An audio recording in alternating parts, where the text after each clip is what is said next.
కేటీఆర్ నీ ఈడియట్ మాటలు బంద్ చేయి ఫస్ట్. నీకు ఏమైందో, నీకు నీ మైండ్కి పిచ్చి పట్టిందా, లేకపోతే సైకోగా మారినవా, లేకపోతే ఏమైందో అర్థం కావట్లేదు. కానీ నీ వల్ల ఏమి కాదు అని తెలుసుకుంటే మంచిది. దానికి తోడు ఇంకా 2-3 తోడై బుడంకాయలు, వంకాయలు, దోసకాయగాయలు మీరు ఏం చేయగలుగుతారు? మీ అయ్యను ప్రజలు తిరస్కరిస్తేనే పోయి ఫామ్ హౌస్లో పడి ఏ విధంగా గిలగిల కొట్టుకుంటుండో మీకు తెలుసు. దానికి కారణం ఎవరు? రేవంత్ రెడ్డి అని కూడా తెలుసు. రేవంత్ రెడ్డి గారి మీద విష ప్రచారం చేయడం వల్ల మీకేదో లాభం జరుగుతుంది, లేకపోతే ఆంధ్రాతో ముడిగట్టడం వల్ల ఏదో లాభం జరుగుతుంది. రోజు ఇట్లనే అబద్ధాలు ఆడదాము, ఏ విధంగా రేవంత్ రెడ్డిని మనము డిగ్రేడ్ చేద్దామని చూస్తే అంతకంతకు పెరిగిపోతున్న పరిస్థితి. ఏ విధంగా ఇలా దేశవ్యాప్తంగా బీసీ బిల్లుతో చర్చల్లో ఉండో కనీసం తెలుసుకోండి. మీకు ఒక ఏమంటారు, మీరు ఒక ముసుగు కప్పుకొని ఏమీ తెలియని దద్దమ్మల్లాగా ఇంట్లో వండుకున్నారు కాబట్టి మీకు ఇలా ఏం అర్థం కావట్లేదు రేవంత్ రెడ్డి చేసే పనులేందో. లేదంటే ఆయన కొట్టే దెబ్బలకు దిమ్మ తిరుగుతుందో మనకు తెలియదు. కానీ డెఫినెట్గా మీకు ప్రజలు భవిష్యత్తును కూడా లేకుండా చేస్తారనే విషయాన్ని గుర్తుపెట్టుకుంటే మంచిది. ఈరోజు మీరు చేస్తున్న ఆరోపణలో మీరు చేస్తున్న ఏవైతే అంశాలు ఉన్నాయో అవి మీరు క్రియేట్ చేస్తున్నామని కూడా తెలుసు. ఎట్లా కనుక ఆర్టిఫిషియల్ ఇంటెలిజెన్స్తోని కంచిగచ్చిబౌలి ఎట్లా క్రియేట్ చేసిండ్రో అబద్ధాలను ప్రచారం చేయడానికి ఒక ఈడియాటిక్ స్ట్రాటజీ, ఒక బుద్ధి లేని స్ట్రాటజీ, తెలంగాణ సమాజానికి కన్ఫ్యూజన్ చేసే స్ట్రాటజీ మీరు చేస్తుందని తెలుసు.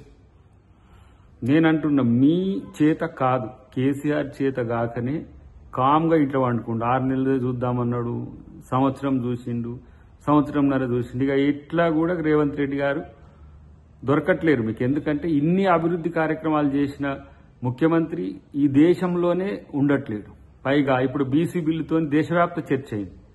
ఇది జీర్ణించుకోలేక మంచి పనులు జరిగినప్పుడల్లా ఒకటి తెర మీదకి తీసుకొచ్చి బండారం బయట పెడుతున్నట్టుగా ఏదో పెద్ద పొడింగి మాటలు మాట్లాడుతున్నారు.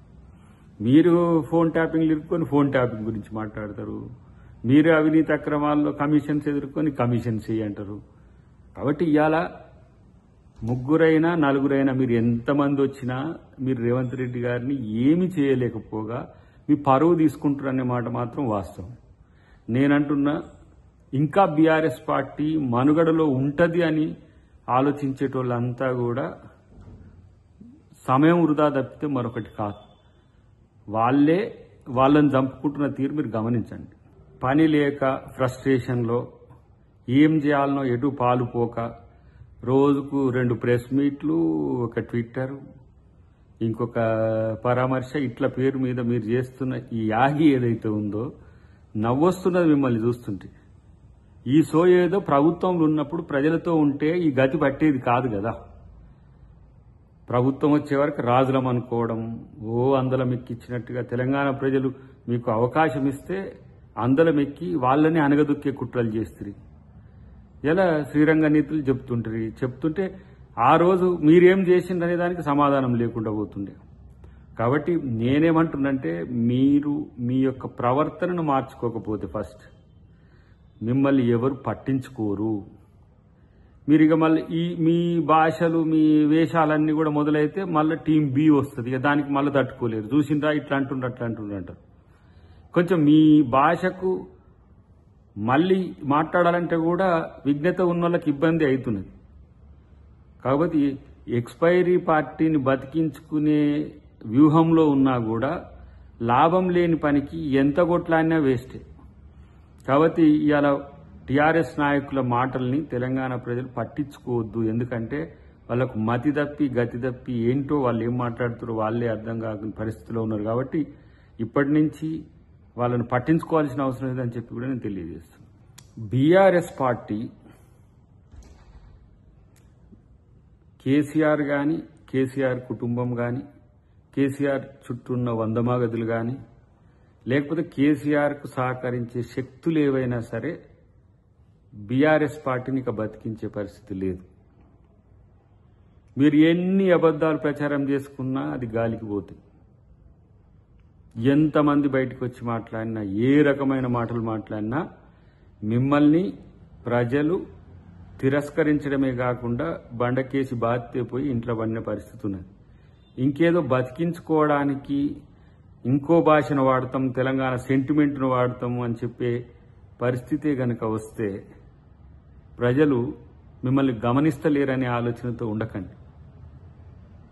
ఇవాళ మీరు చేసిన అకృత్యాలకు సంబంధించిన ప్రతి ఒక్క వివరం తెలంగాణ ప్రజలకు వాళ్ళ కళ్ళ ముందు ఉన్నది.